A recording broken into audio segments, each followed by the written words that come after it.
The trout the size of an RV, a 4-story corn dog. Boy. Yeah. You know, ever since he started punishing... It wasn't just a wholesome family sitcom about a psychiatrist working from home. It was a show where the teenage heartthrob became a born-again zealot who terrorized the cast. The youngest child was replaced and nobody cared. And the father figure was having affairs with multiple crew members. Behind the laugh track and family values, Growing Pains was drowning in hypocrisy, addiction, and one of television's most dramatic born-again conversions. These are 20 secrets about Growing Pains, hidden for decades. And the bonus, Kirk Cameron tried to get the show canceled from the inside. Number 20, Kirk Cameron's religious conversion destroyed the show. But Carol saw us and she ran upstairs crying. Oh. In 1987, during Growing Pains' third season, Kirk Cameron underwent a dramatic, born-again, Christian conversion that transformed him from a cooperative young actor into a judgmental zealot who made everyone's life miserable. Cameron began refusing to perform scenes he deemed immoral, objecting to storylines involving drinking, premarital sex, or anything he considered contrary to his new religious beliefs. He'd read scripts and demand rewrites, threatening to refuse filming if his objections weren't addressed. What started as occasional concerns escalated into constant interference, with Cameron essentially holding production hostage of his religious interpretations. Writers were forced to sanitize storylines, removing realistic teenage content, and replacing it with preachy moral lessons that felt false and dramatically inert. The change was obvious to viewers, with Growing Pains becoming noticeably more conservative and less funny as Cameron's influence grew. Cast members were furious but powerless, unable to challenge their show's star without risking their own jobs. Alan Thicke, playing Cameron's father, tried to reason with him, arguing that television drama required conflict and mistakes, that portraying perfect behavior wasn't realistic or entertaining. Cameron was unmoved, insisting that his responsibility to God superseded his responsibility to the show, that he wouldn't compromise his beliefs for ratings or anyone's career. The religious conversion that Cameron presented as spiritual awakening was experienced by everyone else as professional sabotage, one actor's personal journey, destroying the creative freedom and quality of an entire production. Number 19. Alan Thicke was sleeping with multiple crew members.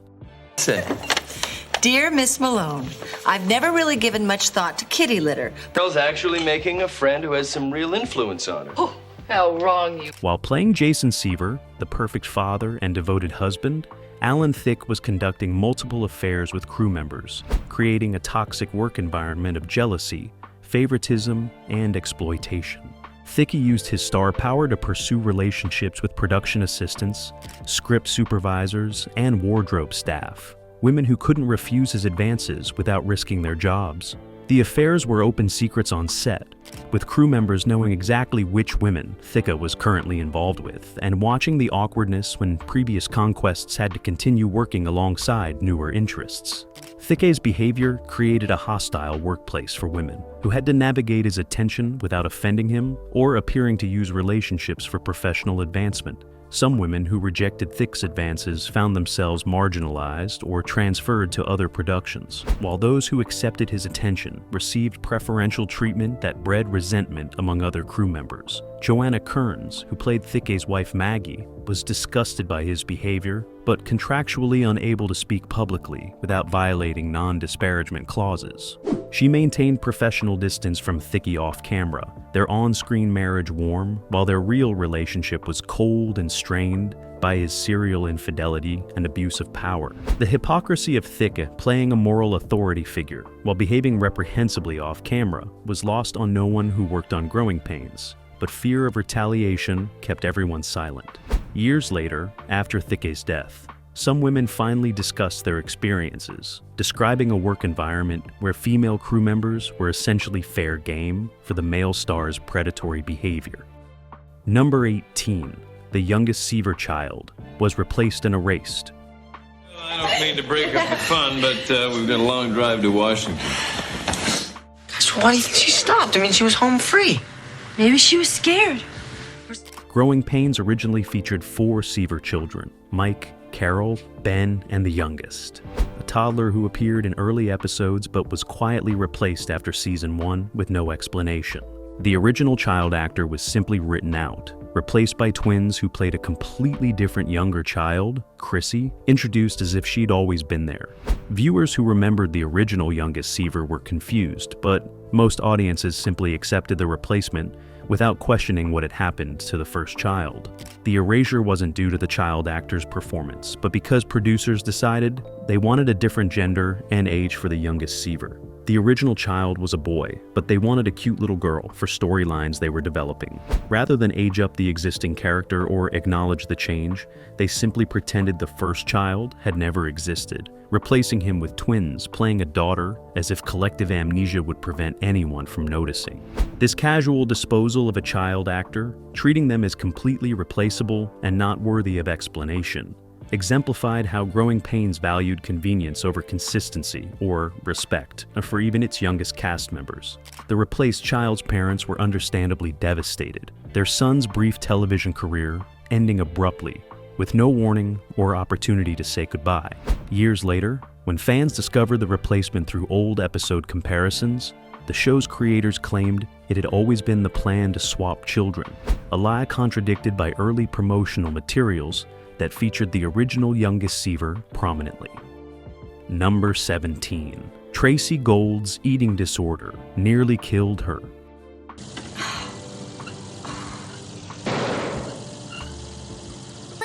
I flunked my mother, Fitzsimmons.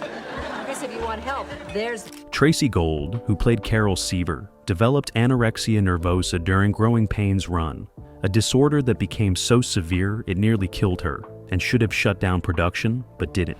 Gold's weight loss was dramatic and obvious, with her appearance changing drastically between seasons as the eating disorder progressed. Instead of intervening or providing support, producers told Gold she needed to maintain her weight loss because she looked better on camera thin. This feedback fed directly into her disorder, with authority figures confirming the disordered thinking that starvation was improving her appearance.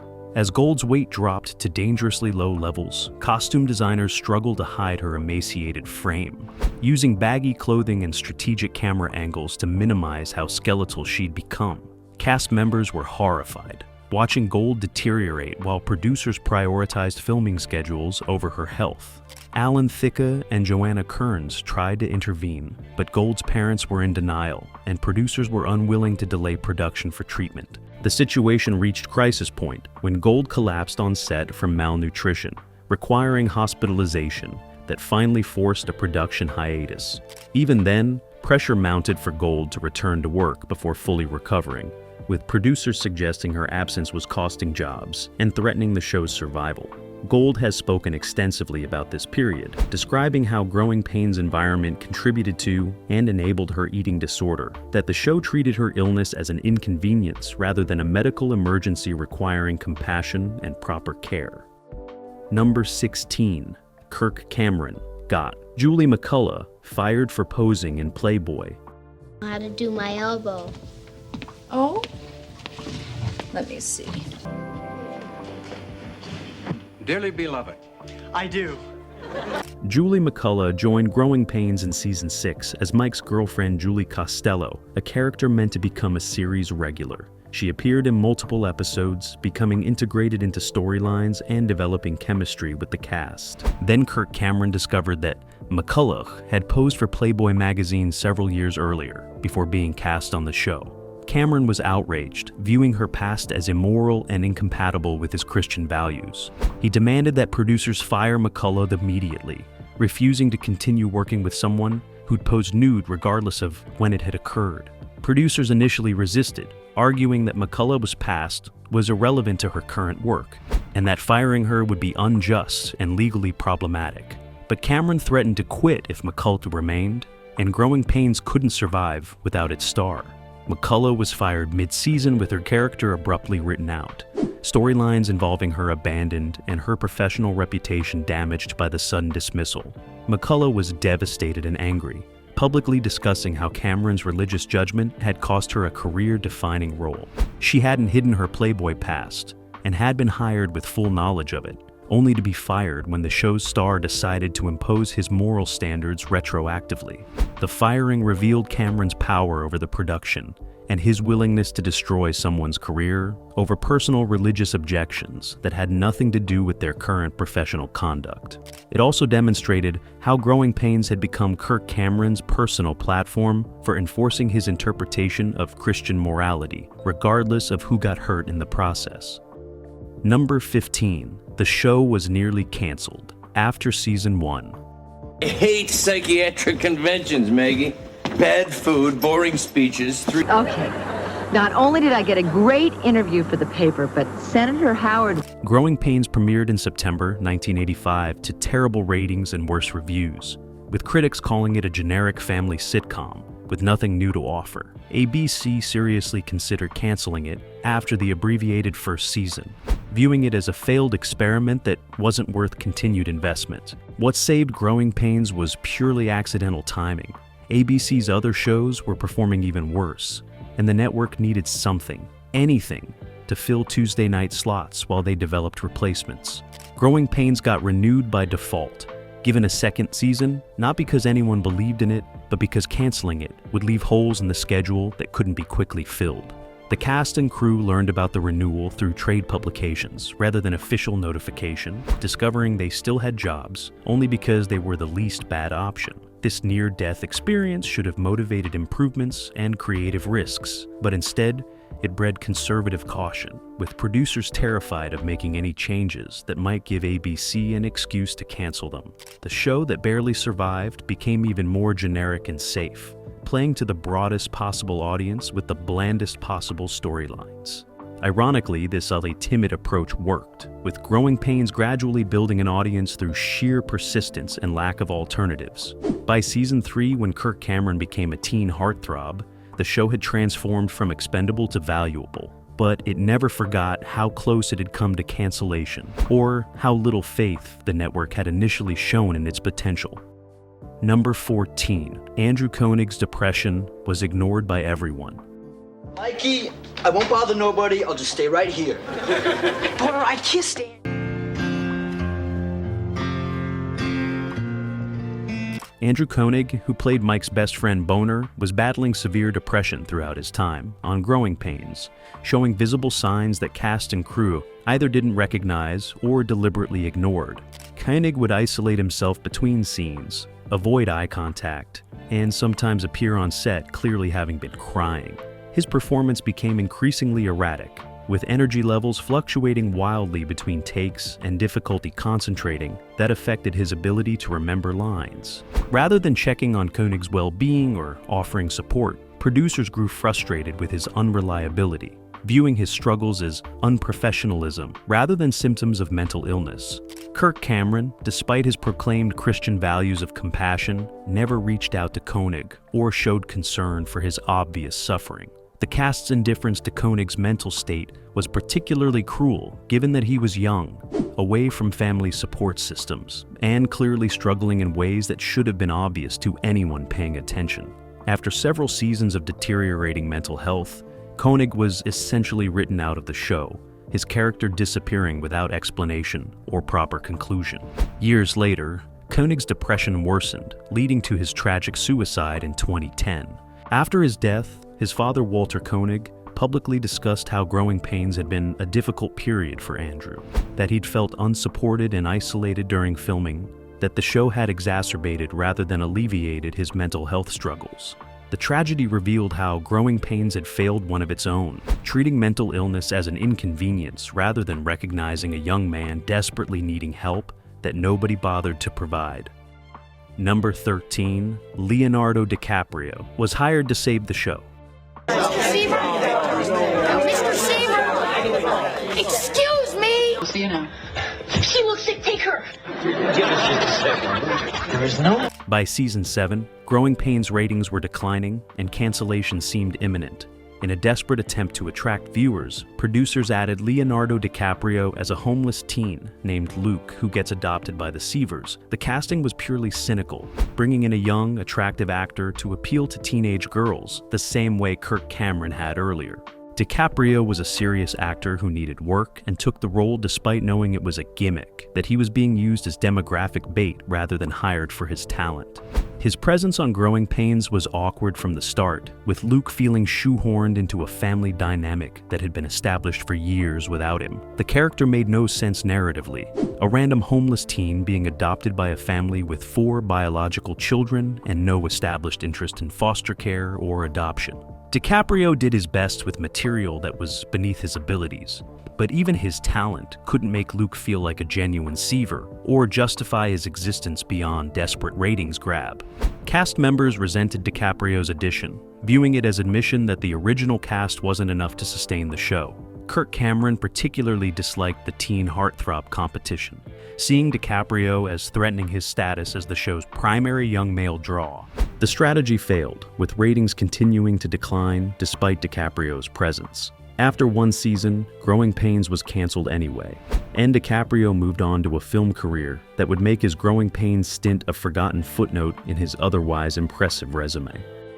Number 12, Joanna Kearns, was paid half what Alan Thicke earned. Carol, honey, let's Mom, Dad, let me save you some time. Big Al and I have... Now watch it. Your mother went to a lot of trouble defrosting that chicken. Despite playing equally important roles as the Seaver parents, Joanna Kearns earned approximately half of Alan Thicke's salary throughout Growing Pains' run, a pay disparity that exemplified Hollywood's sexist compensation practices. Kearns appeared in as many episodes as Thicke, had equal screen time, and was equally essential to the show's family dynamic, yet was paid significantly less purely because of her gender. When Kearns discovered the pay gap during Season 3 contract negotiations, she demanded equal compensation and was flatly refused. Producers argued that Thicke was the draw, that the show was built around him, and that Kearns should be grateful for what she was getting. The arguments were transparent nonsense. Maggie Seaver was as central to Growing Pains as Jason, but producers knew they could lowball Kearns because she lacked the leverage to force change. Kearns considered walking away but was contractually trapped, and financially couldn't afford to leave steady work. She negotiated modest raises but never achieved pay parity with Thicke, remaining undercompensated for the entire series run. The pay disparity was particularly galling because Thicke was a nightmare to work with, his affairs and inappropriate behavior creating problems Kearns had to navigate while being paid less for her professionalism.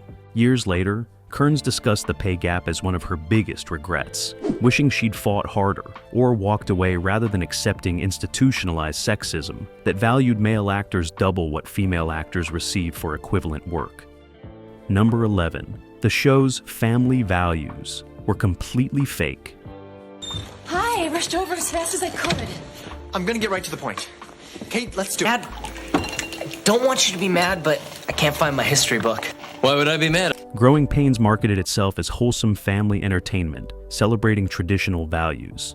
But behind the scenes, it was one of television's most dysfunctional productions. The show preached about honesty while Alan Thicke conducted affairs and lied to his wife. It celebrated family while Kirk Cameron's religious zealotry created division and hatred among cast members. It promoted compassion while ignoring Andrew Koenig's obvious depression and enabling Tracy Gold's eating disorder. The disconnect between the show's marketed image and its toxic reality was absolute, a complete inversion where every value it claimed to represent was violated daily by the people creating it. The hypocrisy extended to storylines where the Seavers would learn lessons about communication, support, and togetherness, while the cast members playing them weren't speaking to each other, except when cameras rolled. Episodes about Jason being a present, caring father were filmed while Thicke ignored his real children to pursue affairs. Storylines about teenage morality and making good choices came from Kirk Cameron, who was simultaneously getting cast members fired for not meeting his religious standards. The show that presented an idealized vision of American family life was actually demonstrating everything wrong with Hollywood: the exploitation, the sexism, the casual cruelty disguised as business decisions. Viewers who looked to Growing Pains for wholesome entertainment had no idea they were watching a carefully constructed lie, that behind every heartwarming moment was a production drowning in exactly the dysfunction and moral bankruptcy the show pretended didn't exist. Number 10. Kirk Cameron tried to convert the entire cast. limit with just one call? You can? You didn't.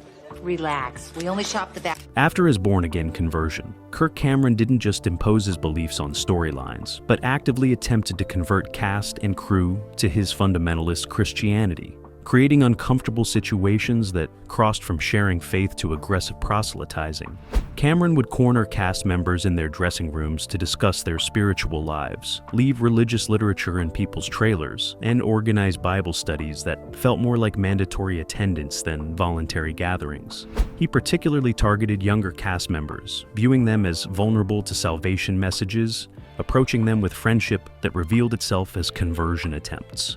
Cast members learned to avoid Cameron between takes, hiding in areas where he couldn't trap them in religious conversations they didn't want to have. Crew members complained to producers about Cameron's behavior, but as the show's star, he was essentially untouchable, free to evangelize regardless of how uncomfortable it made everyone. Some people engaged with Cameron's proselytizing out of politeness or fear of professional consequences, sitting through his religious lectures while privately resenting the manipulation. Others directly told Cameron to stop, that they had their own beliefs and weren't interested in his salvation pitch. Responses that Cameron interpreted as spiritual warfare, requiring more aggressive evangelism. The hostile work environment created by Cameron's religious crusade was never addressed officially, because confronting it would require acknowledging that the show's teenage star had become a fundamentalist, who viewed his colleagues as conversion targets rather than professional partners deserving of respect and boundaries.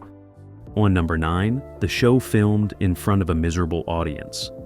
For a special night of theater, dinner, dancing, and the works.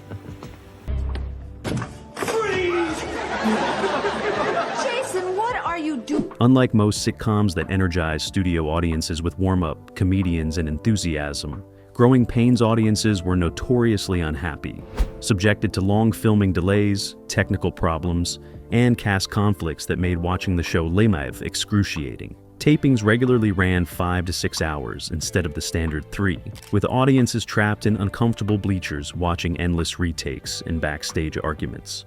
Kirk Cameron's religious objections would halt production mid-scene, requiring rewrites and reshoots while audiences waited without explanation. Technical difficulties plagued the show, with cameras malfunctioning, sets falling apart, and lights failing at crucial moments. The laughter track heard on broadcast was heavily sweetened, because live audiences, exhausted and bored, barely reacted to jokes by the time filming ended. Some audience members would leave mid-taping, creating gaps in the bleachers visible on camera that had to be filled with production assistants pretending to enjoy themselves. Cast members knew the audience experience was terrible, but were powerless to improve it, trapped in a production process that prioritized Cameron's demands over efficiency or audience comfort, creating the worst live sitcom experience in television. Number 8, Jeremy Miller, was essentially raised by the show. They're witches, Ben, they're witches. Ben, I got great news. You know how you guys have been saying the real meaning of Christmas has got nothing to do with the present? Jeremy Miller, who played Ben Seaver starting at age 8, spent his entire childhood and adolescence on Growing Pains, with the show becoming his primary family and socialization, while his actual parents remained largely absent. Miller's parents treated his career as income source rather than childhood experience, dropping him at the studio and disappearing for hours or entire days, while their son worked alongside adults who had no responsibility for his emotional well-being. Unlike other child actors who had stage parents hovering protectively, Miller was often alone, eating meals by himself in his dressing room, doing homework without supervision, navigating puberty without parental guidance. The show's on-set teachers were overwhelmed and couldn't provide the attention Miller needed. Alan Thicke occasionally checked on Miller, but was too absorbed in his own affairs to provide real mentorship. Kirk Cameron was too focused on religious crusading to notice a young castmate who desperately needed friendship and support. Miller later discussed feeling abandoned during Growing Pains, that he'd been a commodity generating income while receiving minimal care or protection from the adults supposedly responsible for him. Number 7, the show's reunion movies exposed how much everyone hated each other. maybe it's a good thing you did talk to him. If I'd gone up there, I probably would have lost my temper and... Four guys out on the town, eating anything we want. Walking past discount jewelers without missing a beat. Growing Pains produced 2 reunion movies in the early 2000s, and the productions were disasters that revealed the depth of animosity still festering among cast members decades after the show ended. Kirk Cameron arrived with a list of moral demands, insisting on script approval and threatening to walk if anything violated his religious standards. Tracy Gold was recovering from relapse of her eating disorder and visibly struggling, but received no support from castmates who avoided discussing her obvious distress. Alan Thicke and Joanna Kearns barely spoke except when cameras rolled, their mutual dislike undimmed by years apart. The reunion movies required only brief filming periods, but even that limited interaction was torture, with cast members counting down hours until they could escape each other. Behind-the-scenes footage shows visible tension, forced smiles, and body language screaming discomfort. The movies themselves were critically panned and poorly rated, audiences sensing the cast's genuine dislike bleeding through their performances. After the second reunion movie, cast members vowed never to work together again, preferring to let Growing Pains remain in the past rather than endure more reunions. Number 6. The show plagiarized family ties constantly. I'm really busy, Mom. We're playing Monopoly! I only know 3 things. That's trucks, trucks, and trucks. Growing Pains was greenlit specifically as ABC's answer to NBC's Family Ties, and the copying went beyond similar premises to outright plagiarism of specific storylines and character dynamics. Writers would watch Family Ties episodes, note which storylines worked, then create Growing Pains versions with minimal changes beyond character names. The practice was so blatant that Family Ties writers noticed, complaining to their producers who considered legal action, but ultimately decided the copying, while unethical, was difficult to prosecute. Some Growing Pains episodes aired scenes nearly identical to Family Ties, moments from months earlier. Same jokes, same emotional beats, same resolutions. The plagiarism extended to character development, with Mike Seaver's arc deliberately mirroring Alex Keaton's evolution, Carol Seaver borrowing from Mallory Keaton's characterization. Even casting decisions were reactionary, adding younger children when Family Ties did, pursuing guest stars after Family Ties featured them. The derivative nature of Growing Pains contributed to critical dismissal, reviewers recognizing it as Family Ties copycat, lacking originality or creative vision. Years later, some Growing Pains writers admitted the plagiarism, describing pressure to replicate Family Ties' success by any means necessary. Number 5. The show's Christmas episodes were filmed in summer heat. Jason, she couldn't go through with it. Gosh, why do you think she stopped? I mean, she was home free. Growing Pains' heartwarming Christmas specials, featuring snow, holiday decorations, and warm family moments, were filmed during California summers in temperatures exceeding 90 degrees, creating miserable conditions that contradicted the cozy atmosphere on screen. Actors wore heavy winter clothing under blazing lights, sweating profusely while pretending to enjoy hot cocoa and roaring fires. The fake snow was toxic material that irritated skin and lungs, causing respiratory problems for cast members forced to film multiple takes in the contaminated set. Between scenes, actors would strip off winter layers and sit in front of industrial fans, desperately trying to cool down, before being stuffed back into sweaters and coats for the next shot. The holiday cheer viewers saw was performed by people suffering heat exhaustion, dehydration, and genuine physical misery. Some cast members required medical attention for heat-related illness, production pausing, while people recovered enough to continue filming. The disconnect between the Christmas spirit on screen and summer torture behind the scenes exemplified how television manufacturing emotions required actors to perform opposite of what they actually experienced.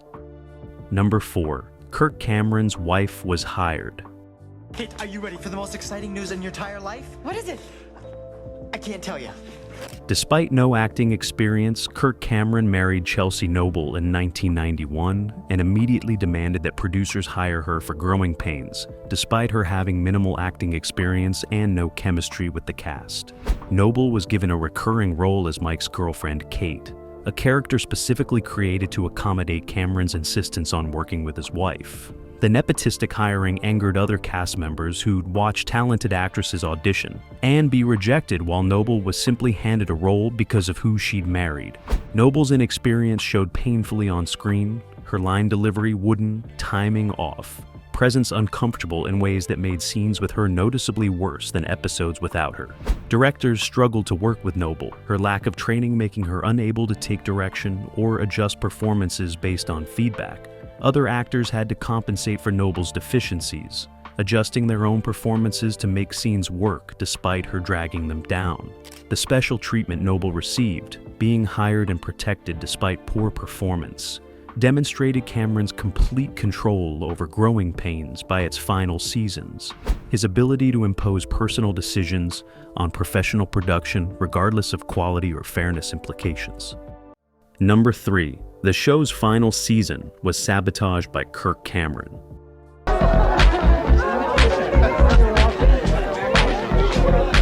That's with the big guy.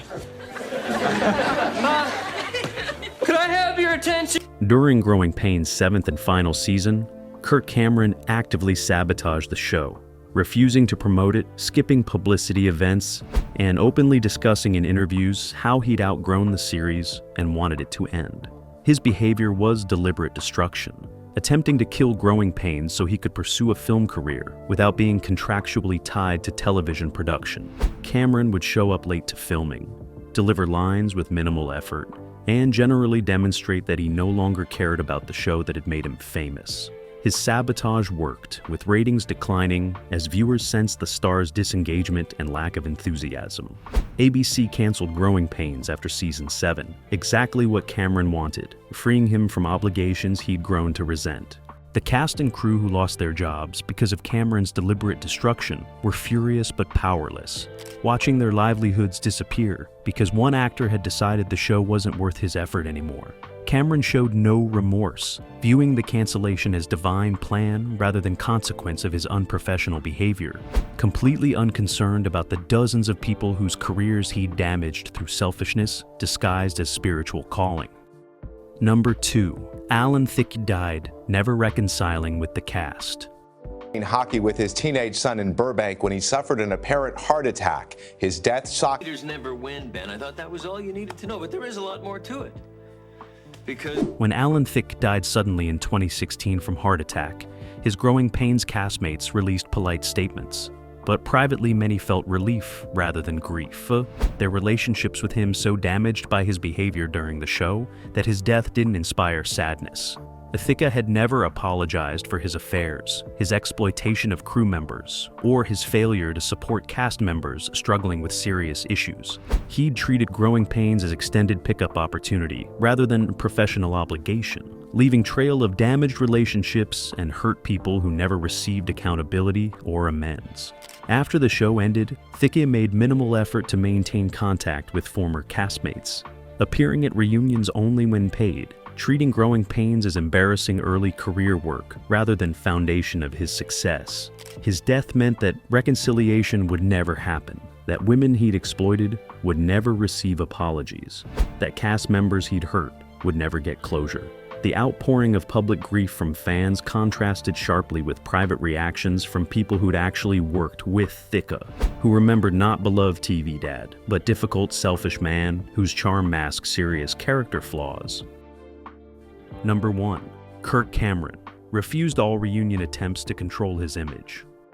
Be in bed by 9 o'clock. I was. Nobody said anything about how I'm going to stay there. all right, Ben, let's do it. Aw, Dad. Come on, Ben, I don't... For decades after Growing Pains ended, Kirk Cameron refused every reunion attempt, every anniversary special, every nostalgic look back. Not because of scheduling conflicts, but because he wanted to erase his association with the show that contradicted his current religious brand. Cameron had built post-Growing Pains' career as Christian filmmaker and evangelical speaker, marketing himself as lifelong faithful believer, despite evidence that his conversion happened mid-series and his earlier work contradicted his current messaging.